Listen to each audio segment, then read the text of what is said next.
Yes, good evening and thank you very much for keeping it to UBC. It is time now for your weather updates. My name is Mollen Kenyena.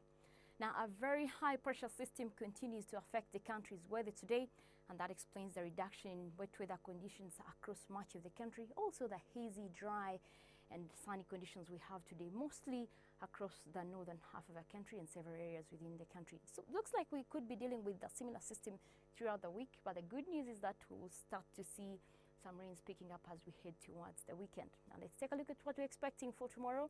We're likely to start off with a very pleasant morning, mostly intervals of sunny and cloudy conditions across much of the country, although we're likely to have light rains developing from the islands of Lake Victoria, and some of that will make their way across the central parts of Lake Victoria Basin. Now later in the afternoon, we see more rains developing across parts of central as well as southwestern Uganda, and also part of the Lake Victoria Basin that will still be dealing with most of those light rains. Otherwise, the rest of the country we shall remain with a mix of clouds and sunshine. Now, our daytime highs, we're likely to have a maximum of 28 for Kampala.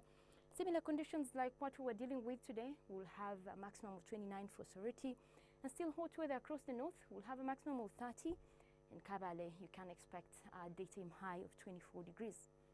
Looking at some of the wild cities we have for you, we are forecasting sunny intervals that will be across Cape Town as well as Dubai.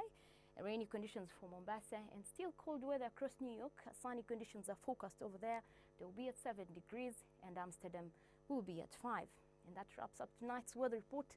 Thank you very much for joining us and have a good night.